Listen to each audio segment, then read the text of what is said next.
Brigada Balita sa umaga. Iginpapakiana yan na hiton publiko.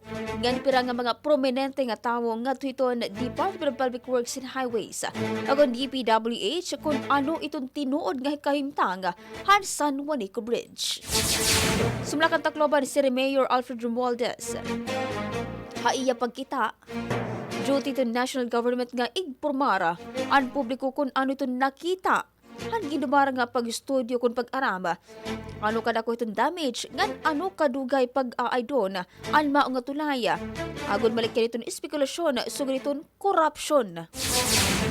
Dugang pa ni Romualdez, kinahanglan nga makita itong mga expert, ang mga tulay agod madeterminara kung may ada ba GUBA. Pira katuig itong pag-ayad, ngan pira itong budget nga pagkikinanglanon, mahitungod may nagawas. Nga estimated cost nga 800 million pesos, ngan 7 billion pesos para itong rehabilitasyon. Samtang po sa monitor social media, ni Leyte Board Member Wilson Oy, ginaghat niya itong pamunuan o kung DPWH nga igpakita ha publiko kung hain nga portion itong SAN-JUANICO ang may ada damage. Agad nga may baraan itong mga tao itong presente nga sitwasyon kaya itong transparency and public awareness now amo itong susi itong safety gan kooperasyon. Duro naman yan itong kasubo, itong pamilya ng mga nawathan at mga aksidente. HUSTISYA itong ORMOC. Sumla pamilya ng mga nawara, di repera makatuod nga natabo itong insidente. Pero, usalayan na itong irahinyap, kundi hustisya. Mababaroan ang 5 itong kumparbado nga patay ko por itong usa ka tuig nga bata mumad araduhod hin cargo fodder truck itong irang ginisasakyan nga motorsiklo para sa gihapon nga multi-cabin national highway ha barangay Kabulihan, ORMOC City.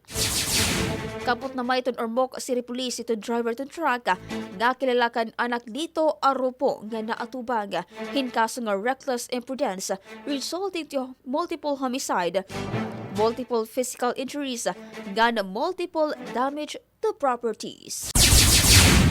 Turn-over na ito Department of Agrarian Reform Kunjar isa Visayas ang 21 million pesos nga nakompleto nga farmer o kon farm to market road o kon FMR project nga magdudutong haduha nga barangay HUSTISYA ditong Tacloban.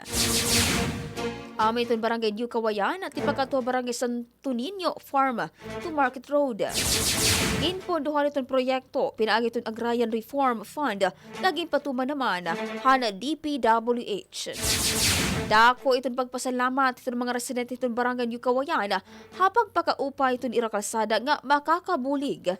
Agud mapadagmit itong iratransportasyon, labi na itong iratag sa mga produkto. Waray na kinabuhi. Nga nakabitay na usa nga puno han makitaan ano sa nga lalaki barangay Sapa, BAYBAY City. Kinilala itong biktima ngay Ales Amel, 36 anyos, usa nga parang uma. Gan residente ito na sabi nga lugar. Hay promosyon nga nahikay itong Brigada sa Tacloban.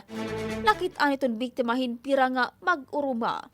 Nga umagi lugar nga nakabitay ha usa nga puno.